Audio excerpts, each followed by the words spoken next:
All right. Yeah, well, Elizabeth is attending remotely.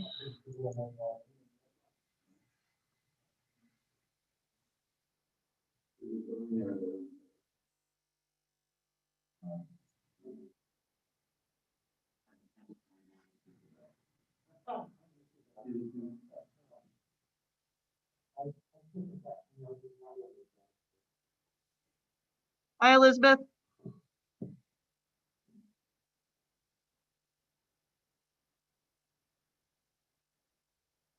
essentially anything south of Virginia and anything west of Ohio. No-fly zone, with the exception of Washington, Oregon. Maryland keeps going on and off. Maryland, I can't tell. Yes, that's right. Yeah, Rhode Island is bad this week. Maryland is okay this week. Delaware is bad. Elizabeth, can you hear me?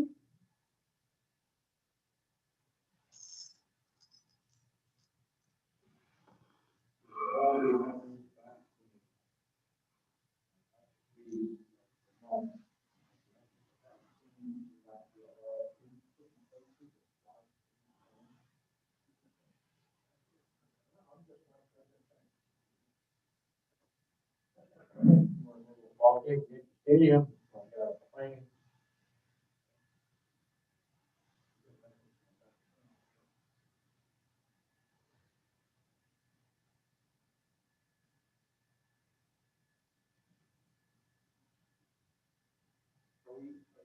Ready, Stace?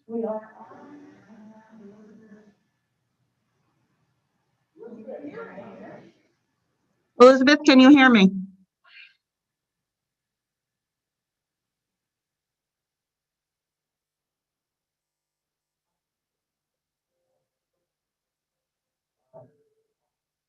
I don't have you muted. I have you logged in and I don't have you muted.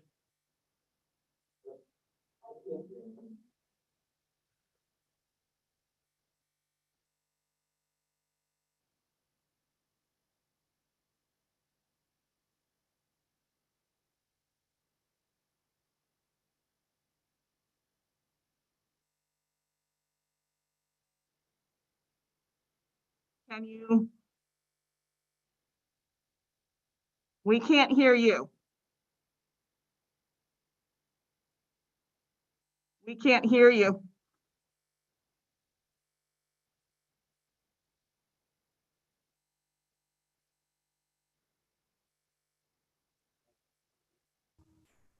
I just switched to computer audio, but. Okay, we got you now. We can hear you now.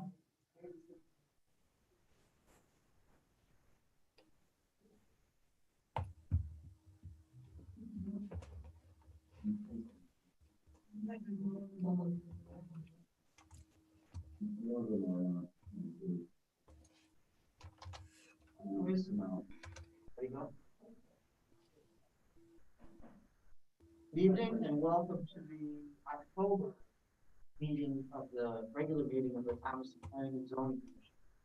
Here for tonight's meeting will be Elizabeth Jamison, who is remote, Tom Mueller on my left, Bill Guerrera on my left, and Joe Hartz on my far left.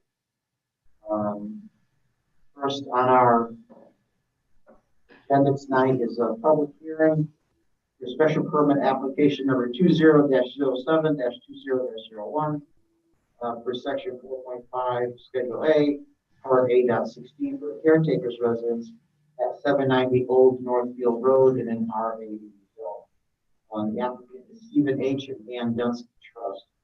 Are they here? They are not. Are they remote? They are not going to be on development.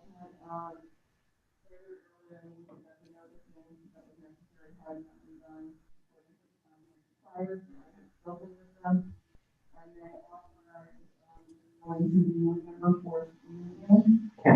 They will be attending that one, although they will be out in town. Public hearing, so we'll just. We'll go on to, number two, public hearing to extend the outdoor dining to coincide with the governor's executive order as amended. And, discussion of possible action. So, originally there was a plan, phase one was supposed to happen at this point. And a lot of that stuff got pushed off. So rather than, us, we had originally said, what, October 31st? October 15th, that our ease of the regulations, or relaxation of the regulations would stop being in effect. But, since I talked to Stacy and want to change the language so that it just coincides with whatever executive order the governor. So, and we don't have to keep moving at these.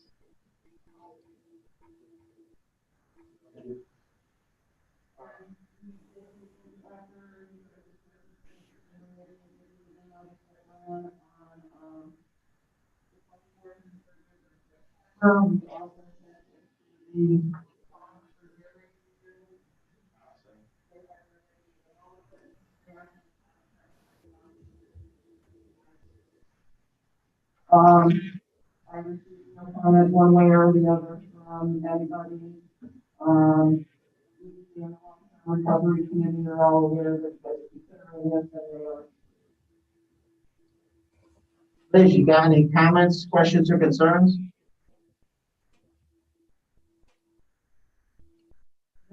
Stace, since nobody's here, yeah, we're here. You can sit with the rest of us. Well, I think.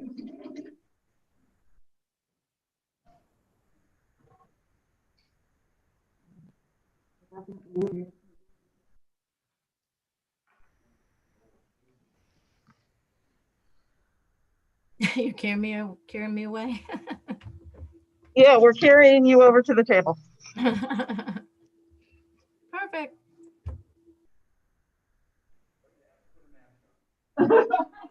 Yeah, you're within 6 feet. So Liz, do you have any questions, comments, or concerns on this action?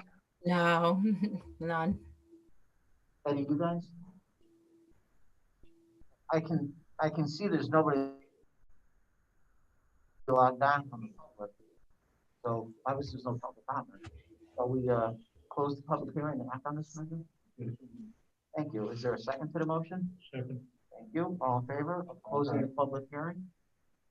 Oh, wait, we still better take a roll call vote. So all in favor, please. Joe Hartz. Thank you. Bill Guerrera. Tom Mueller. Tom Mueller, aye.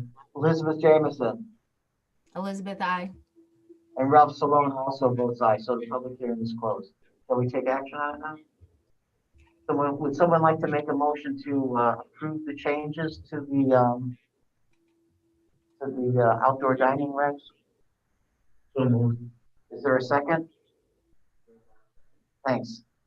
Any discussion on the motion?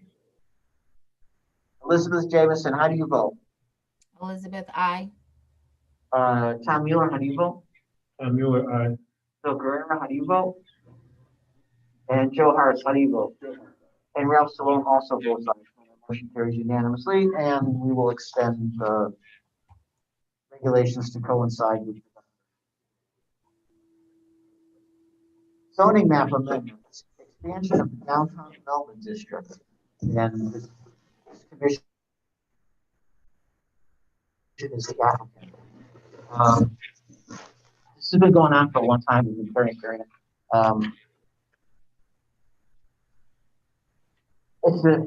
The move is endorsed by the EDC. Carrying it until we could change the sign regs so that it wasn't going to cost the town $1 billion to put notices. And this is the second month that it's But for public comment, there's no public hearing. That means there's no public comment. So,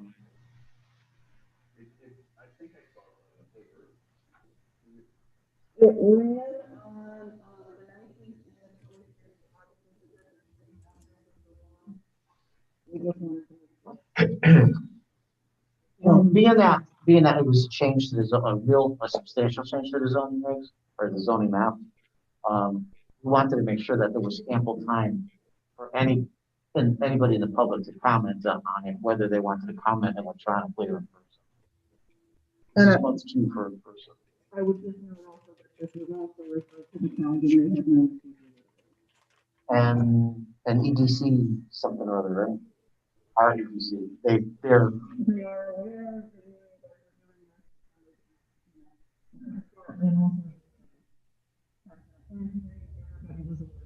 Ralph, I have a question. but I'm not sure if you were thinking about closing the hearing tonight, but we could still have discussions amongst ourselves if we close it, right? the only thing we can't do is we can't bring any new evidence into the discussion. You can deliver it to county council, just bring in new.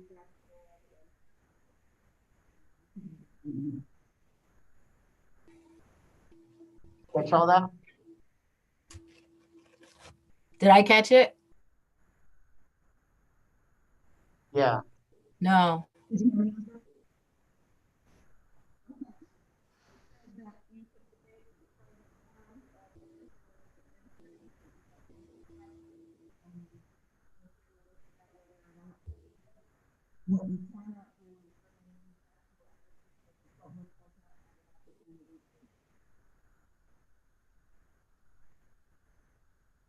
I don't know.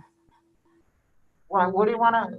So technically, right now we're still in the public hearing. What would you like to talk about? We could talk about anything now.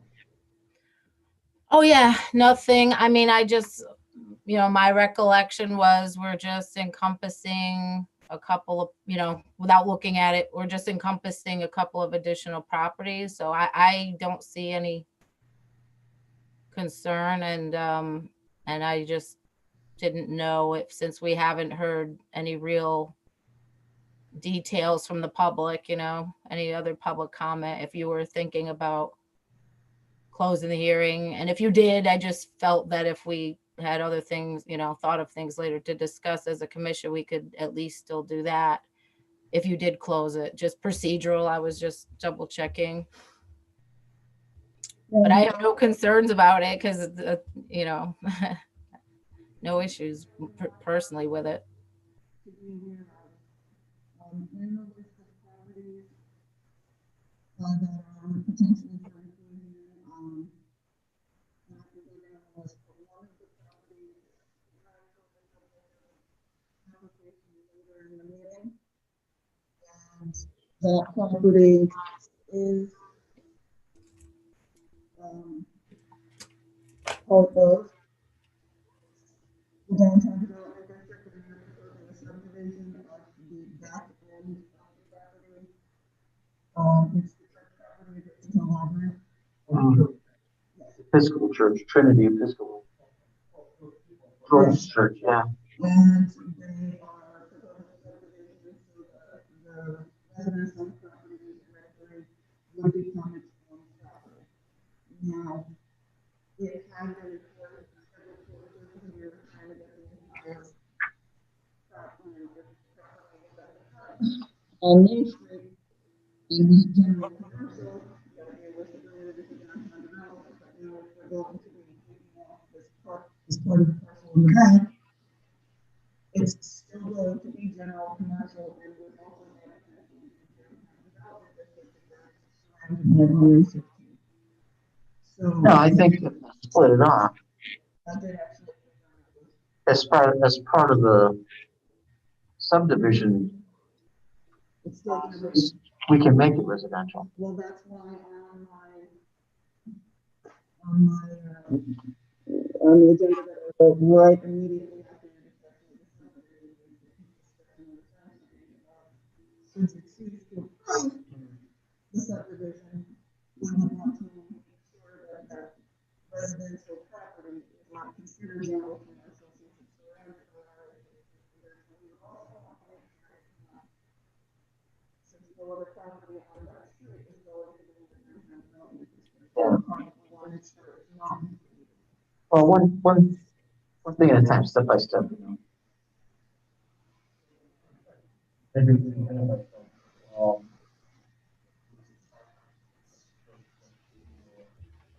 um,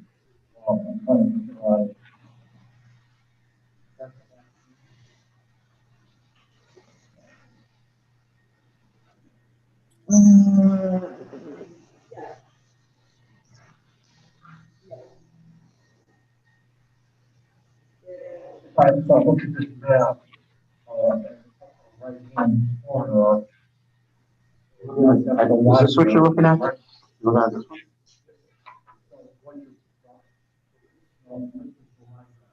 Yeah. Mhm. And then. Behind it. The bottom.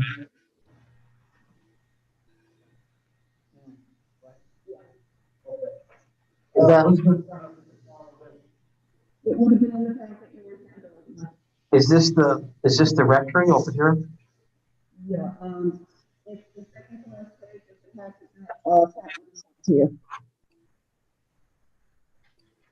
It's the GIS from, aerial view from, or GIS system, showing the entirety of what is on 160 Main Street. Which is the portion that is, yes, on Main Street. That is the proposed leader of the I understand. The concept of, downtown development district.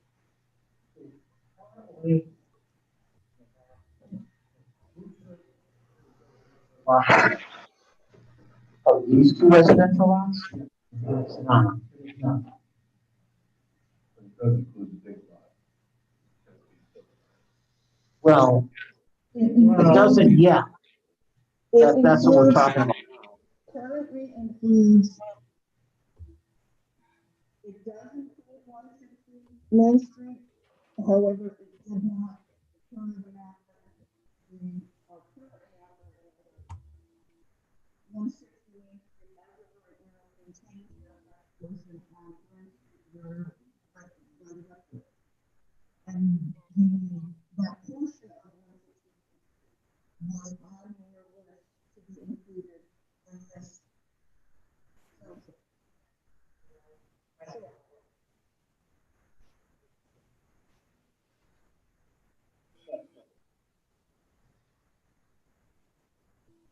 So this is the church. These are the two lots in question. Yeah. Right? And So what are they gonna do? They're just gonna split it this way, like that? More or less, yes. okay, so this right now is one, this is a rectory, correct? Yes. Yeah. Okay. It's currently that whole entire parcel is considered So general. anything that's facing Grove Street will be out of the downtown development district. These two are already out, Mhm. but this one is gonna have to be carved out. The rectory will be carved out from that as well. Yes. Is that correct? Yes. Okay, I understand. So there's a And subdivision. if I could just have them.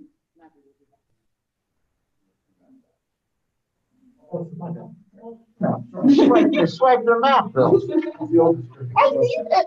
Does the subdivision require a public hearing? Excuse me, Ralph, I just want I want to make you aware, I'm having trouble hearing Stacy just for the purposes of the live stream, and the recording. It's, Can you hear me now? I don't know. Just wanted you to know. Can you hear me now? I'll take that as a no. Hey, Ralph, no problem. I hear everyone else, no problem. Why don't you call, you got your phone on you? Why don't you call in on your phone? Close by. Hey, Elizabeth, you hear what we're talking about? Where the lots are on Grove Street?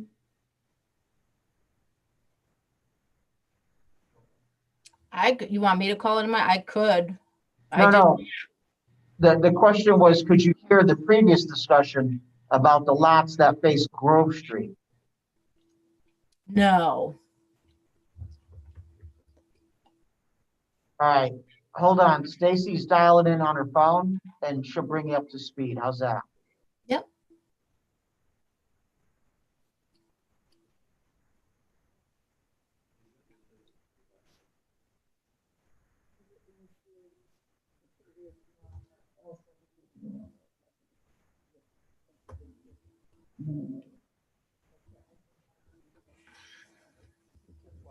That's why they're not getting a free split. Yes.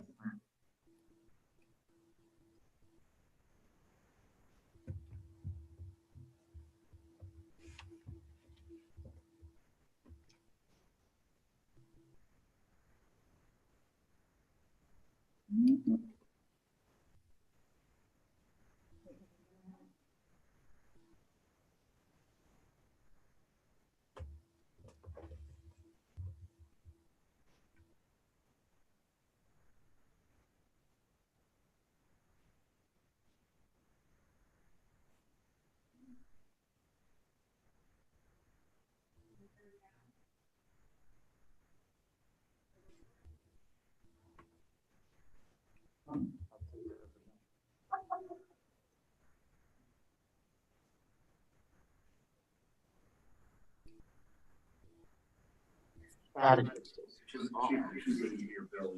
Okay, then we're gonna get this to like post feedback. That's right. You just get a chance to hear you say twice. Can you hear me now, Elizabeth? Yeah, the feedback is not bad as it was last time. Okay. So I don't recall what I was even saying. So just Build lots of bring Elizabeth up to speed on what we were just discussing here. Okay. The front portion of 160 Main Street is the Episcopal Church. And that is already included in the Downtown Development District. Way back when this whole zone change was proposed, the back portion of 160 Main Street, which is where the rectory building is, was proposed to be added in as well as the front. Several properties, only half of them were in the Downtown Development District, and this was partially designed in order to make sure the whole property was in the Downtown Development District. In the interim, the church is interested in subdividing off the back portion of the property where the rectory building is. That is the portion on Grove Street. So my point was, we don't need to have that be a portion of the public hearing tonight, because if the subdivision is approved, it's now going to be completely separated from the church, and no other property on Grove Street is in the Downtown Development District. I see on Google the lot lines. I get it. So that wouldn't be discussed tonight. Well, if you did move forward tonight, you might want to just clarify that the church portion that is 160 Main Street remains in the Downtown Development District, but the back portion of 160 Main Street, which is also known as 38 Grove Street, is not to be included in the Downtown Development District. Or we could Makes just, sense. or we could take care of the subdivision first and then take care of the, However you wish. triple G. So let's do this. Does anybody have any material issues with the expansion of the downtown development?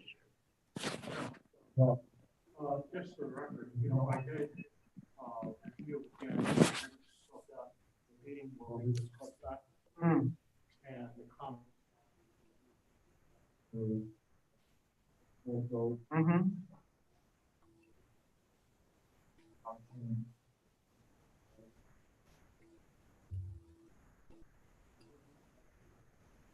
Okay. Elizabeth, do you have any material concerns about the expansion? Oh, not at all. No. So why don't we, oh, class? We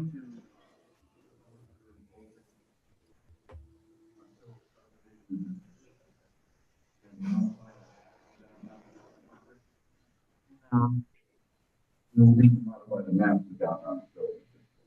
well, no, because what's the address? 160 Main? The rear of 160. But right, right.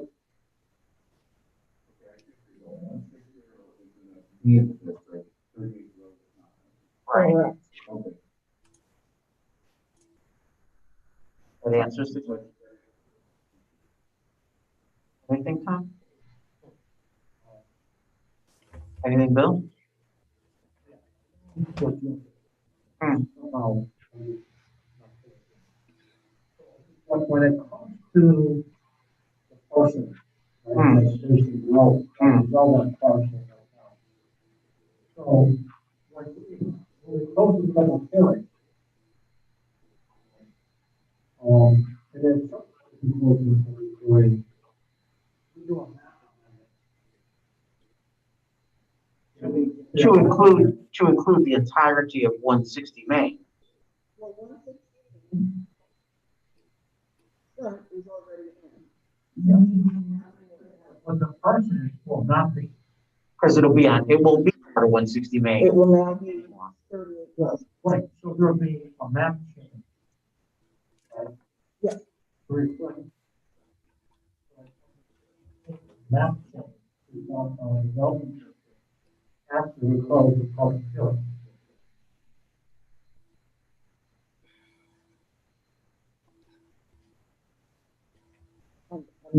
I'm sorry. Is the lot on Grove Street listed with the assessor? It is for mailing purposes only. The roads is indicated on the map that is at the opportunity to should you approve it, it will be known, the property will be known.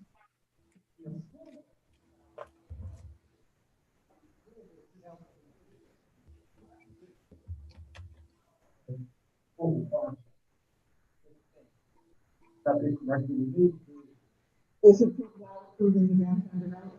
Is that what you're asking? Yes. And, yes. Point, you don't have to.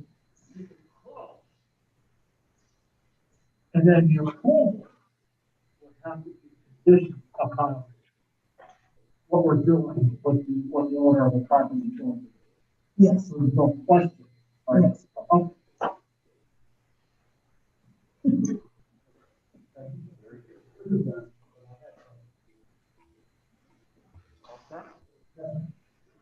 So shall we close the public hearing on the downtown development district expansion? Is there a second? Second. So, who made the motion and who seconded it? Is there any discussion on the motion? Elizabeth Jamison, how do you vote on the motion to close the public hearing on the downtown development district expansion? Elizabeth, I. Tom? Aye. Bill? Aye. Joe? Ralph Salone also votes, so that motion carries. So then, let that lie for now. And let's move on to meeting minutes from September 2nd. Make a motion to accept the minutes of the September 2nd meeting as presented. Is there a second? Is there any discussion on the motion? All right, Joe, how do you vote on the motion to close? I'm sorry. Yes. Bill? Tom? Liz? Elizabeth, I. Ralph Sloan also votes. That motion carries unanimously. Next, under old business, we have draft regulation amendments for motor vehicle signs, solar, and I had sent them around shortly after last week's meeting. I had sent around the language from other towns shortly after last month's meeting, as well as the visual.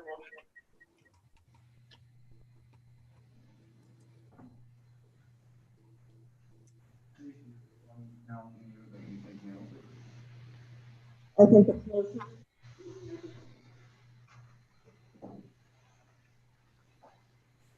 One thing, I still think there's to be done.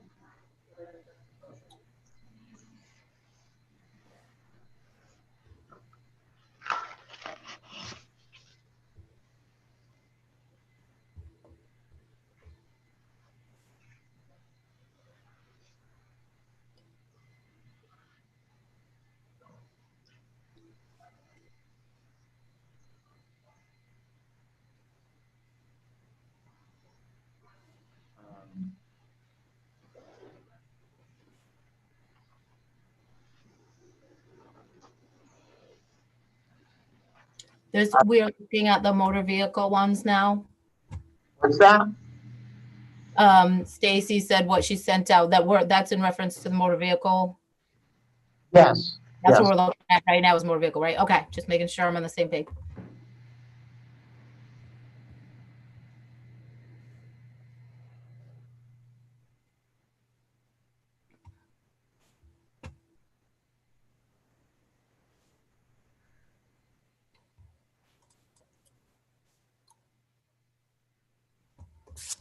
Now, just as we've discussed before, doing this requires actually having a definition of what a commercial vehicle is. So if you'll recall from last month, we were having some discussions regarding the state's definition and whether or not that meets what you're looking to achieve with this regulation, because the state definition would only encompass class 7 and 8, as you can see on the visual. Which means that anything that's below a class 7 or 8 would not necessarily be subject to what you're doing here.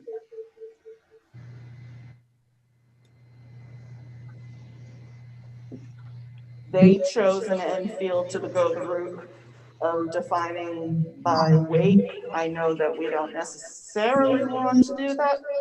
So that's one of the things I'm thinking we may need to tweak to suit our needs, but I do like These classes on the handout. Yeah.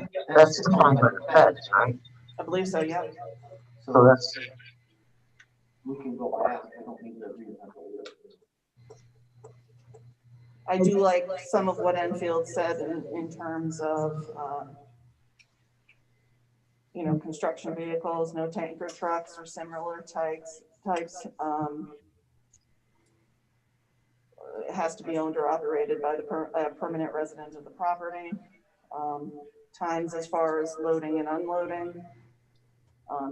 Trucks that might have some sort of offensive odor affiliated with them, like a dump truck, etc. I mean, not a dump truck, a garbage truck, etc.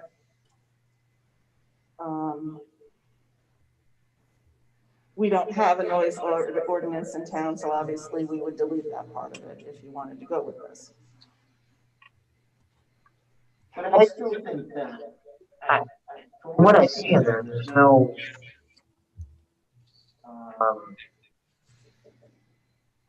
variation on what can be parked where depending on lot size. If somebody has a quarter-acre lot and they want to park, I don't know, like a class 4 or class 5 truck, it's gonna take a whole lot. And that might be something that we need to add in. Whereas somebody that has 100 acres, they can park 10 class 8s there and nobody will ever see them. True. So I think whatever we do, we have to put in some durability based on the lot size.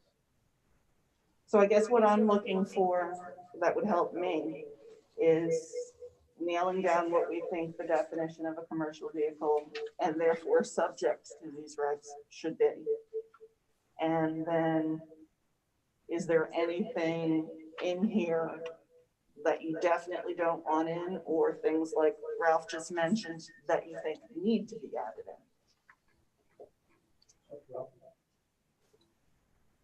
So when I look at these, I was just amazed by the differences each town has.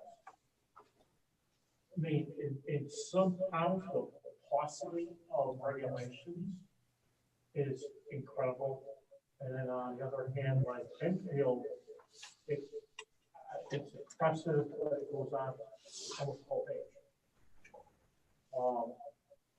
And I'm trying to figure out what the sense of this is for the differences in how different towns approach this. You know, like in Seymour, it's just one little paragraph. You know, in Woodbury, of all places, you know, there's just 1, 2, 3, 4.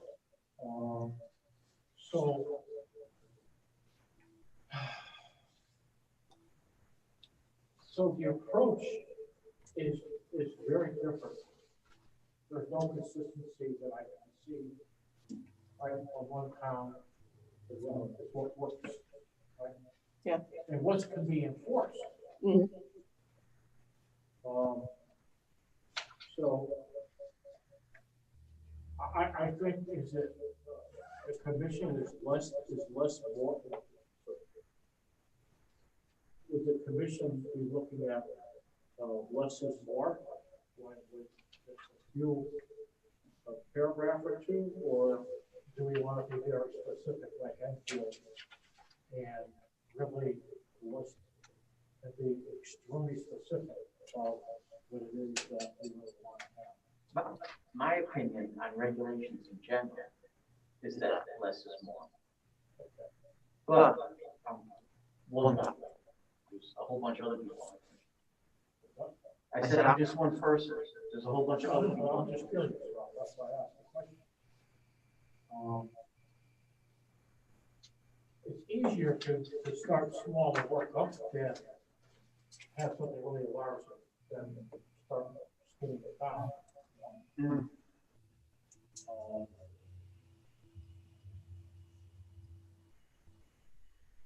Stacy, Mhm.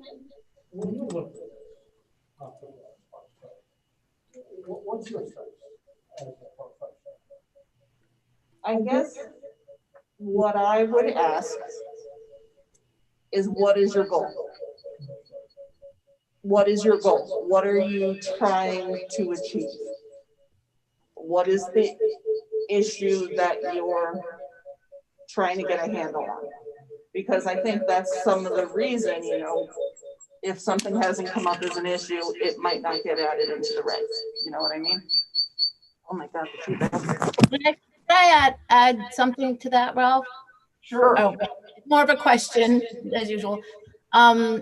In looking at, I guess, like Seymour, where it is small, but then Stacy mentioned some of the details in Enfield about odor and unloading. I think to me, are we looking at a difference of someone using that out of their house for some part of their work, you know, using their residence for some portion of the work, if there's odors or unloading going on versus just parking there? I think that's what I don't really understand, what, where that line is drawn, I guess. Like, There is some overlap here in terms of the home-based business. Uh-huh. In my mind, either they're parking in their home, and that's it, period. That's it, right? If they're That's doing what I something thought else, initially. then Okay. it's their own business. Yeah. So I guess, are you looking to just simply say, yes, you can park a vehicle here, provided all of the businesses, you know, Done. finesse it, yeah. Or this is separate, it's permit.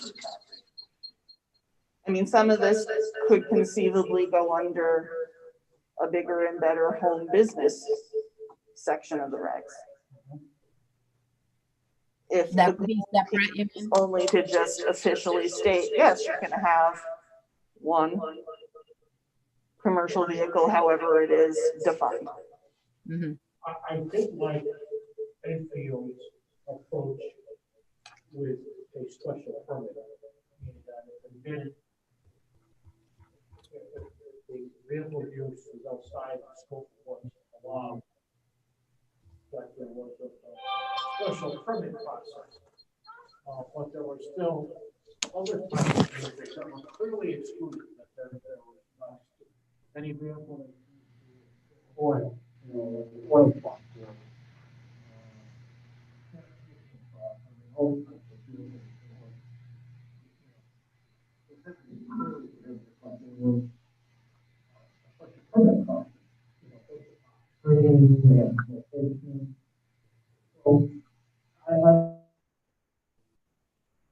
I don't know, we should.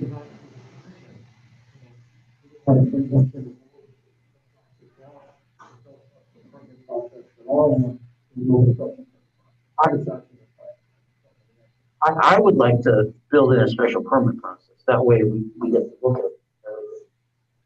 Because I still think if we try to do generic rules, they're not gonna work. And I think that, in my mind anyways, the driving force behind this is that currently, under the town of Thomaston zoning regs, no commercial vehicle is allowed to be parked anywhere on a residential lot. And I know a bunch of people that do park commercial trucks in residential lots. Not that they're trying to get away with anything, it's just that that's where they live. It's part, that's what they use for, the truck is what they use for business, and it's parked there when they're not working.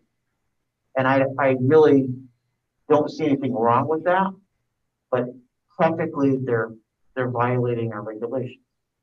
And I kind of would like to have something on the books that allows that, but again, in a sane manner. Again, you wouldn't want to park a tractor trailer on a quarter of the lot. That's just not going to work. Whereas the guy that has 100 acres can pretty much park whatever he wants. So are you saying is the approach is more along the lines of the property rather than necessarily the truck? So this. No, I think it's got to be a combination. Because think of the one man electrician company, right? He's probably got a work van, Yeah. with the name of the company on the side. So, maybe he does live on a quarter-acre lot, but when he gets done working for the day, he should be able to park the truck in his yard. Yeah, absolutely. Well, right now it's not allowed. Oh, right. So, but we need to be able to craft the regulations in such a way that it is allowed. So, But do I go on with it? I like this concept of what when you concise really well. When I go look at it's more, but you know what? I'm sort of like going, oh, you did a nice job with it, so it can be pared down, right? But as a starting point, right, looking at the right, what it everything is really is on a great job. You know, we want to say, oh, well, we don't need. Okay, well, that's good. So I think we started point. And either we start with something that works down, or we start with something more, like some town that does it at a ultimate, for example. We write down, you know, to what we hear. I was, not because of what you just said, I was going to lean towards a more detailed, proposal because we saw, just recently how no hair salon, operations allowed in residential, how that was very easily outdated. And handcuffed us at that point. And, you know, so I was really leaning towards like an amphitheater because, real religious problems, garbage hauling, protection of open, protection of homes, hazardous waste, hazardous activity, or even, maintaining commercial vehicles, a residential lot. I want to do more. And as your point, Stacy, is it possible to talk to Pittsfield and say, how can this work? Yeah. How can it work if you have something? Stacy, I'm sorry. I don't know if turning the computer back again a little helps with some of the talk. I don't know. It seemed to be a little better Can before. you hear me? The other way, I think. This way? I Can don't you know hear me? why. Yeah, I don't know why, but Okay. You want me to repeat myself? I hear that. You can hear, can you hear now? Can you hear? I can hear everyone, except for probably Stacy. So, She can hear everybody except for me, so I'm not using. Okay. So, yeah, I can absolutely. Yeah, I can absolutely check with Enfield. How that works. It's a town of 30, it's a big town. It's not a. It's a town of 30, it's a big town. It's not a small town. I still, you know, there's, Okay. you know, let's see, there's section A to B and C, right? No commercial vehicle shall exceed 13, oh, I'm sorry, that's height, never mind. 13A to C, no commercial vehicle shall exceed 26,000 pounds gross vehicle weight. And I do think if we go the way you were kind of trying to get us to go, where we work off of those classes, I think that's going to take a lot of the need for that out of the reg. Yeah, and then, you know, the next one that bothers me too is, there's section B, no commercial vehicle, no vehicle shall have more than 2 axles. I mean, I have neighbors that drive 8,000 pound dump trucks that are 3 axles. And you would never, the property is big enough that you would never know the truck was there. Yeah. And you never hear the noise. I mean, I'm not saying that we take Enfield carte blanche. I'm just saying, we try to look at this and pare it down or change the language. I mean, but it's a good starting point is my example now. I'm not telling us or the commission that, you know, I'd like to see this adopted. I'm not saying there's certain elements of how it's constructed that I like. I like the issue of how they handle special permit. I like the specificity of how they detail certain things that are really not allowed at all. So And the only other thing I would add, and I don't see it in the Enfield regulations, but, you know, we have setbacks from property lines for structures. I would say that any vehicle parked any place would have to be, would have to maintain those setbacks. Yeah. They touch a little bit on it. They do here in VI 6, they do reference that. Yeah, it's even closer than 10 And feet. we have to amend it for our, right, Yeah. your point. But I do like, just after the piece that you mentioned where it says no vehicle shall have more than two axles, the next item is no vehicle shall be parked so as to obstruct the view of traffic from adjacent driveways and streets. Yeah. That's a pretty good one. And the next one also. But that section, section ID, section 4, I don't care for that. I don't care for that. How's that? Oh, my goodness. Because we do not allow home-based businesses where that would take place on a residential property. What would take place? What's in 4? Backhoes. All the construction vehicles. I don't know. We don't. So I guess maybe we'd somehow put in that other than those for exclusively personal use or something like that. You know what I mean? Is that what you're aiming for? I just, again, you know, you drive by my house and you never know that the thing's there.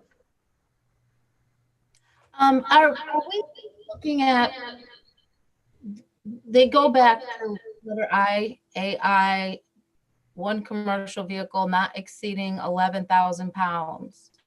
So is that along the lines you'd be thinking, when I look at this chart, you know, not knowing anything about the other characteristics of these vehicles, scaling it back to that, I guess that would be the, like in the class 3 when I look at that chart. So It says not exceeding 10,000. So that means it could not be in class 3. It would be class 2. okay, class 2, they're saying. This is, so this, what we're looking at is specific to the class 2. Okay.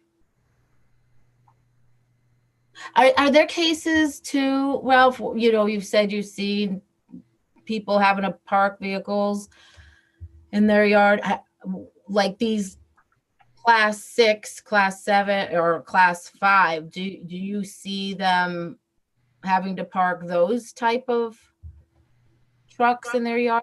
Something of that goes. Yeah, yes, I have neighbors that currently do that. Because Okay. a school bus is class 6. A lot Yeah. of times, school bus drivers will have the bus at their house for some Yeah. part of the day, if not overnight. The question just comes up for me, like for the home fuel delivery is also in class 7. We have in the past had special permits for home-based businesses for fuel oil delivery, and the commission did feel it was important that that wasn't on a residential property. Yeah, any kind of truck that hauls liquid, because generally that liquid is hazardous. Yeah. So, you know, oil or a septic tank or whatever. Hmm.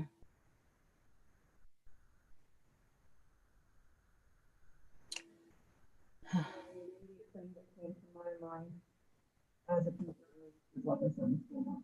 And you know, people who do that. Yeah, people take this to Wilson home. Yeah. Not typically overnight, though, I don't think. No, right. These the big yellow buses? Yeah. Oh, At least for the kids.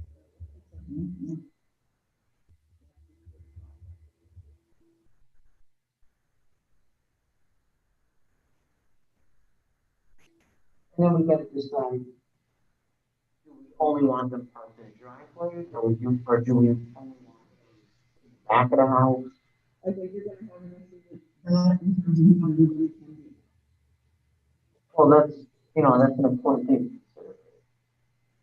I mean, 'cause we have that right now with the recreational boundaries, Um, but not everybody actually has the ability to do that. Obviously, or the size of the lot, yeah. So we have to take into consideration. What about the fifth wheel? Home. That's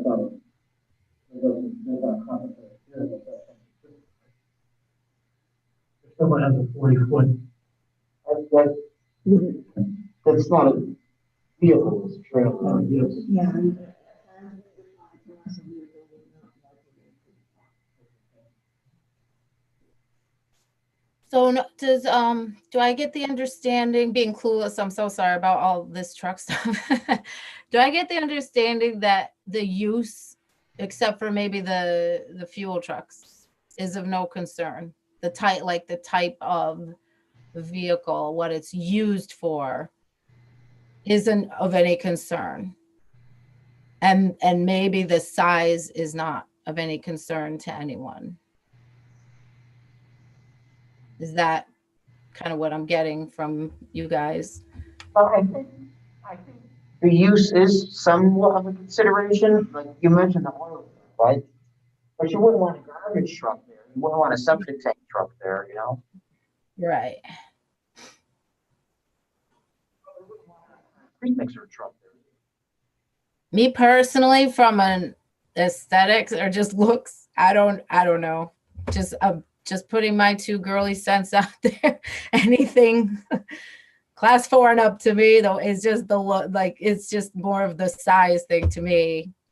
And no matter what the use, but I agree about something that would be hazardous, like fuel or waste. But to me, it's, I guess I don't have an understanding of the different classes so much as the weight, but just the look of it to me is like they're of a certain size to me that I would want to see screen. It's more of a visible thing. That's just my personal point of view. But Well, that goes back to what I said before, somebody with a bigger lot that can put the Yeah. thing behind the house, you're not gonna see it.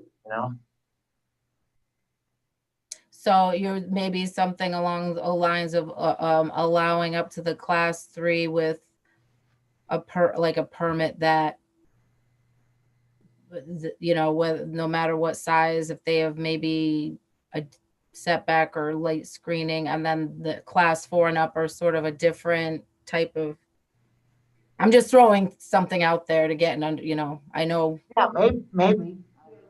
Yeah. Size on a maybe large like there's 2 tiers. blank, I don't know.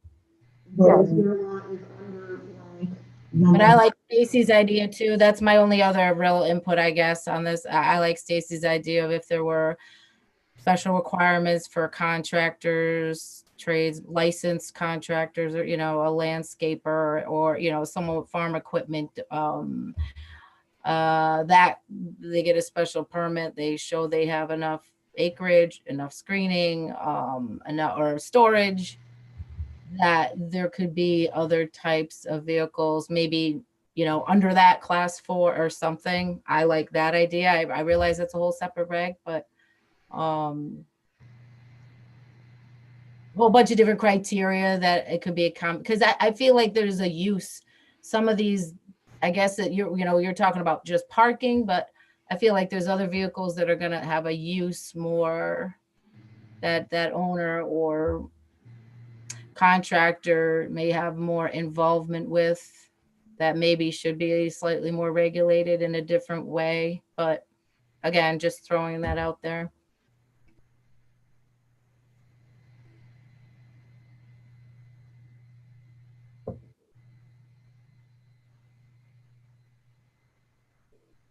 I guess I'm more concerned about looks and use. I don't know. I don't have enough, the class doesn't mean anything to me. It's more the looks and so it kind of goes back to what you said, Ralph, like about the small lot. It's more like visual impact for, what the what the truck looks like. They're all, you know, the large, the class 5 walk-in van is the same size to me as like the step van, the class 2 step van. So just in terms of that, just what you're looking at from a neighbor perspective, that class doesn't matter. I feel like that visual or that size or size of lot or size of truck is what matters. Well, I think you bring up a very good point. You know, aesthetics are important. You wouldn't want to visually impact the whole neighborhood. You know what I mean? Yeah, or if they don't meet a setback, maybe they have to screen it with a fence or trees, something. Maybe there's another alternative for that smaller lot, but And you do also have the situation where if it's a small lot but a big truck, they're going to park in the street. Which is a no-no. We don't want that to happen. Exactly. So, Elizabeth, I was wondering if this kind of ties into what you were thinking, that, okay, up to class whatever is permitted regardless of lot size. If it's above a certain class, or if your lot is below a certain size, that's what triggers the special permit. I guess something like that. I don't know where to, it's hard to find I guess, you know, draw a line to a starting, I guess, get a starting point for where to start, you know? But it seems to me like a licensed electrician it's a van, and like Ralph said, it has the name, and Agreed. you know, he's maybe on a smaller lot, but maybe he has a little row of trees if it's a larger van, you know, maybe I don't know. Then You know, and anybody could have a van, business or no. Yeah. Anybody could have a van, so. And right, for personal use, right. I think that's sort of a no-brainer, but then, yeah, it's something, just to me, like, again, not knowing, understanding the axles and I don't know, the weights and, you know, all that. To me, it's more of if it, you know, some of those look to me to be the same size and same shape, no matter what class they're in. So I personally like going with something like this where, okay, I don't have to wonder what the weight is or anything else like that. It's very much, okay. right. The vehicle, and it's a part of this class, black and white, you know? Right. You then not rather than dissecting the vehicle for what it is.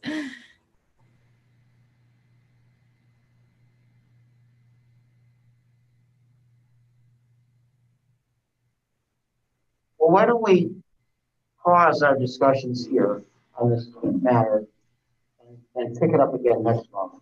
Okay, and if you'd like, I can try and play with that a little based on what we talked about tonight. Yeah, I think we got a good start. Okay. Again, is that how it is in terms of how they will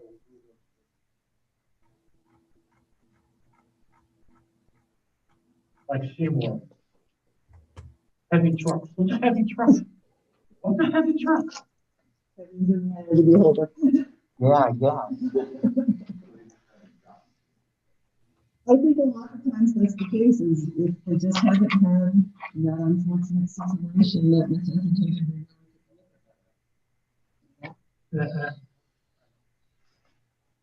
Even like Ansonia. I mean, really. It's like-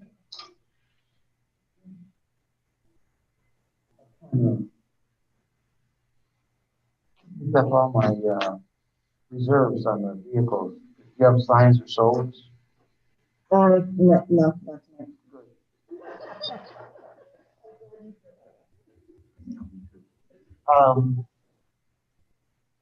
So we'll pick this. You're gonna I'm gonna play play with with it, it based on what you guys and we'll pick it up next month. Can you send this to me in a Word doc? You know, so I can put it, I'll send it back to you.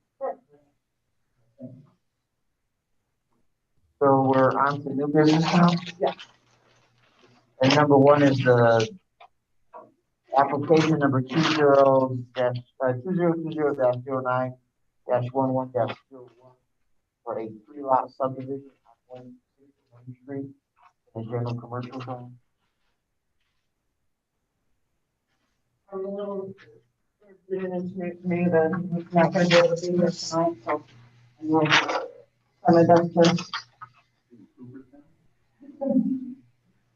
Is George still in Cooperstown? No, he was, I think they were up for the weekend as well. This guy's, he had a black eye. He got hit by a truck. He was over. Fucking purple thing in the eye. So my only question is where are they gonna split, where do they want to split the lot? One is right here. Right, if you guys are looking, and I'll show it over here too. There is, right back there, you can see a chain link fence. It does not necessarily follow the chain link fence simply because they have to make sure they get the minimum outside. But they are, Yes, they are as just, proposed right now. this they are is- just extending the line of the other 2 lots, right? Yes. That was really all I wanted to know.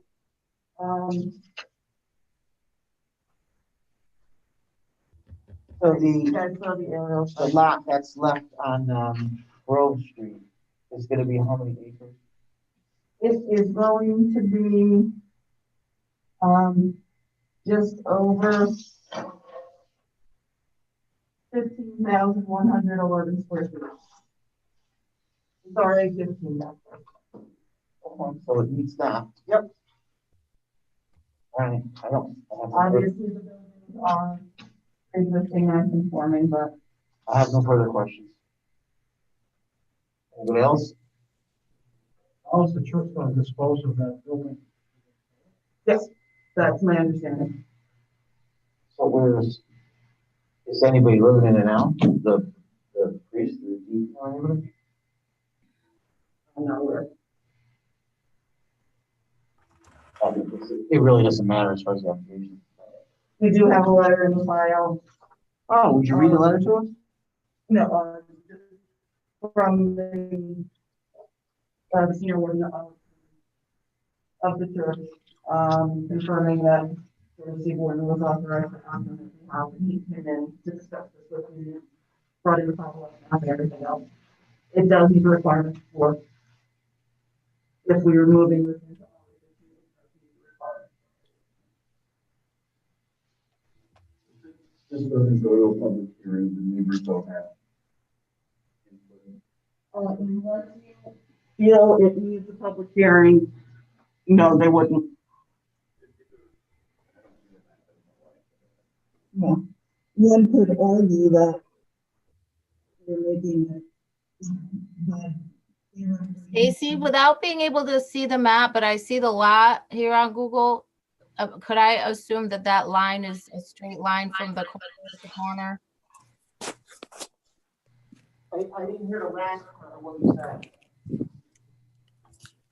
A straight line from the corner of each of the abutting lots? Yeah, that was my question, and you are correct. Yeah, that's what I would assume. Okay, and it would meet the zoning of the RA 15. Yes. Yeah. Okay. I was gonna say that right now, the entirety of this is general commercial. So when this is split off, by changing it to RA 15, you are making it arguably more compliant with the rest of the neighborhood. So, I would think the neighbors would be supportive of that. So,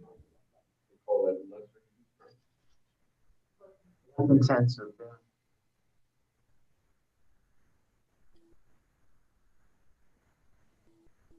Oh, wait, this is a 3-lot subdivision? Where's the 3rd lot?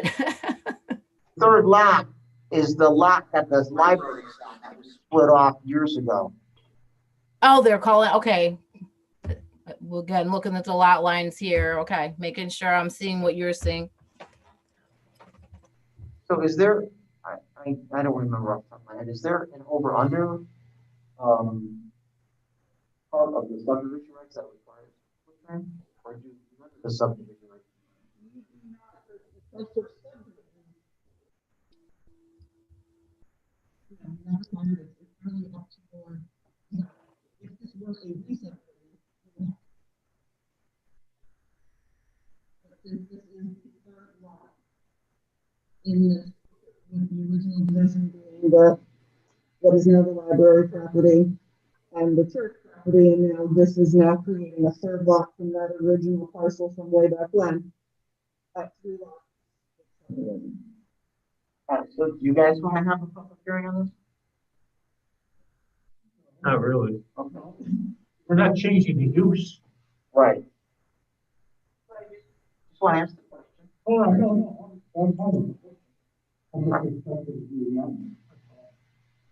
So, does anybody have any other questions on this application? I mean, it seems to make it more conforming, Yeah, I agree. so I have no issues. As we discussed earlier, we approved this, and we spoken with the assessor, and he stated that this would now be a lot with the residents and then being on this.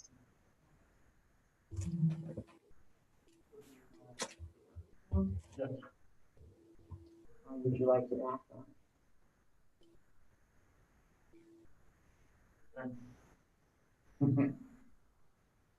Make a motion to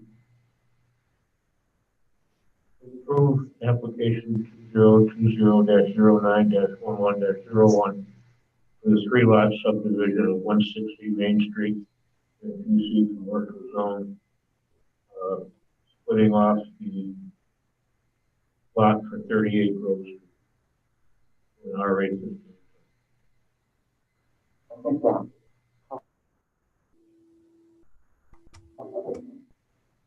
To split it off, yes, I have spoken with and we would need to actually take affirmative action to change the zoning from general commercial to RA.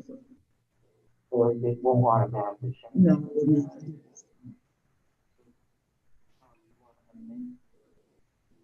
Motion, say something like, and. Already put that in there. And Change it to R8 district. Okay. I'm saying that. Oh, that requires public. Even though the lot is now going to be its own separate thing, the zoning that it was under remains the same. That is per. Oh. There's two issues. One motion, I'm sorry, we didn't second the motion, we seconded the motion. Let me make sure Tom doesn't want to revise. Yeah, go ahead, I'll finish the motion. In light of this new information, that we can't change the zoning as part of the motion. My advice is moving to,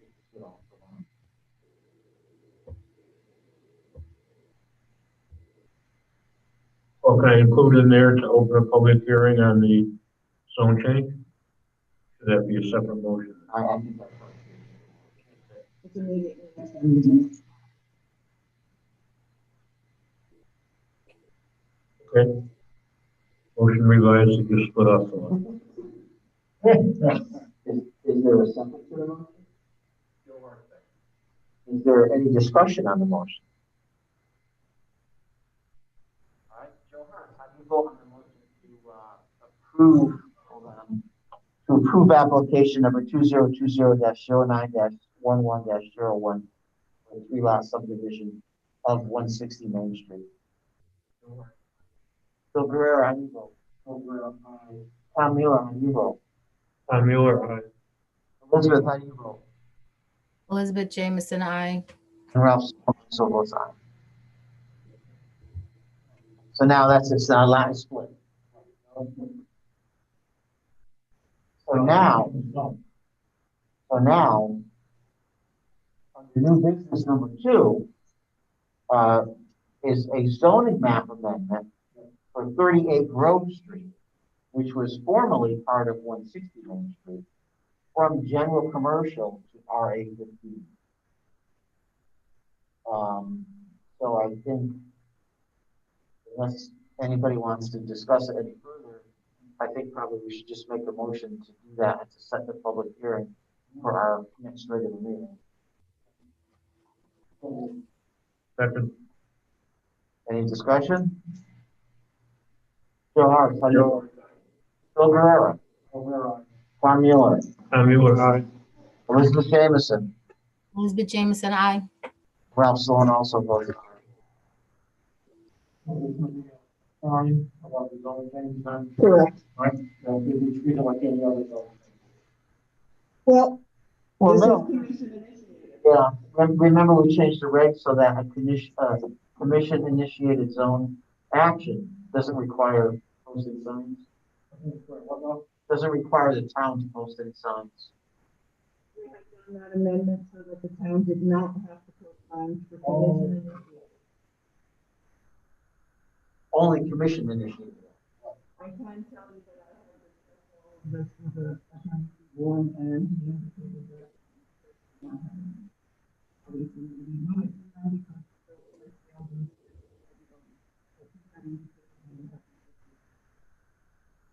We're not changing, it's still staying the same use, so. All right, so public hearing is set. I do. Let's consider amending your identity. Hold on. You probably will. So now we have 160 Main Street and 38 Grove Street. And we have the expansion of the downtown development district. We can act on this because we can have it include 160 Main Street, which would not include the residents because we split that off already. So would we like to take action on the downtown development district expansion?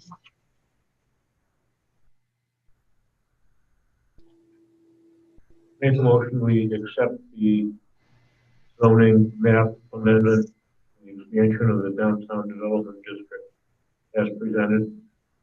Accept that. Hmm? You said you make a motion that we accept it. We wouldn't be accepting it, we would be approving it. Okay, Finding that it's consistent with the town plan of development and with an effective date of the day after the date of publication. okay. For a second to the motion? All right. Any discussion on the motion? Elizabeth Jamison, how do you vote? Elizabeth Jamison, aye. Tom Mueller, how do you vote? Tom Mueller, aye. Bill Guerrero, how do you vote? And Joe Hartz, how do you vote? And Ralph Sloan also votes aye. That's done. Long as that's been. That's been more than a year. So we're going to request that we make an amendment for the agenda. We received after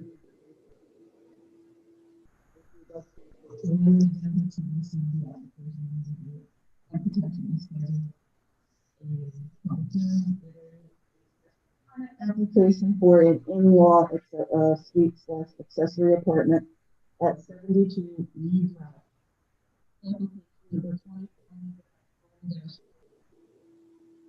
So we can accept it tonight. We don't really have to do anything else. The applicant regrets they could not be here tonight. They will be here for whenever we schedule. Shall we do that? Accept it and schedule a public hearing for our regular November meeting? Make a motion that we add that application Oh, to the yeah. agenda. Sorry.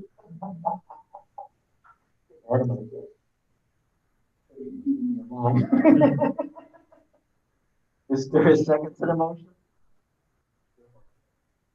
Any discussion? Bill Hartz, how do you vote on the motion? Bill Hartz, aye. Bill Guerrero. Bill Guerrero, aye. Tom Mueller. Tom Mueller, aye. Elizabeth Jameson, Elizabeth Jamison, aye. and Ralph Sloan also votes aye. So the agenda is amended. And make a motion that we accept that special permit application, whatever the number. 2020-10-06-01. That one. Accept the permit application. For a second. Thank you. Elizabeth Jameson, how do you vote on the motion? Elizabeth Jamison, aye. Tom Mueller? Tom Mueller, aye. Bill Guerrero? Booker, aye. Joe Hart?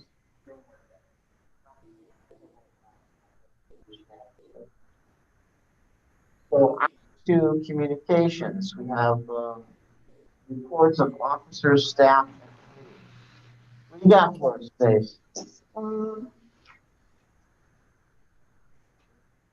Oh, Regrettably, I can't take anything off quite yet. It's always not my point of my head, and I can take that down from there. Couple of things ongoing. The matter of the.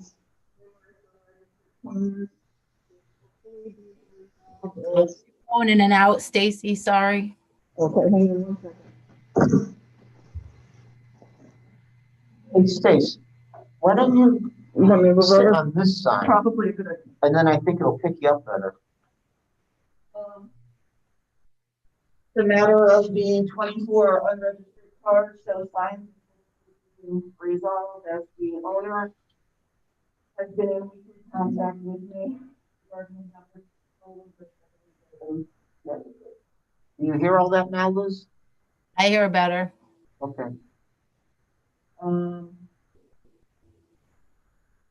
There's been a few apartments that I've been working with, one of which is now for public hearing.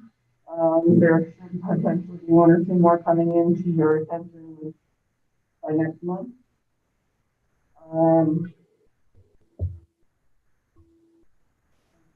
Really no updates on any of the more pressing items. I've been talking about in past meeting. Honestly, my enforcement was wetlands related. I have a feel I think it's gonna slow down some other things. That is, Yes. So, is there anything we need to discuss in executive section? I don't think so, really. As I mentioned, there's really not been, unfortunately, any. And are the courts still closed? No. Still, all right. So, so we don't have any court dates for any ongoing. We have now, whether or not we got postponed. And it's basically we have them, they got postponed, and I believe one of them is in December, but seeing as they're really not open to any meaningful extent, whether or not that occurs, So, yeah, so December will come and go and it'll probably get postponed. it may very well.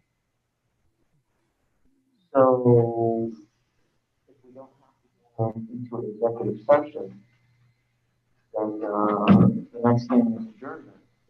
Everybody agrees. Anyone want to make a motion? Make a motion, we adjourn.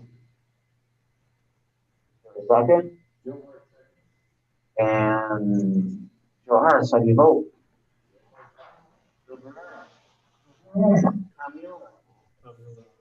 Elizabeth Jameson, Elizabeth Jamison, aye. and Ralph Sloan also votes. They're done for tonight. Good night. Good night.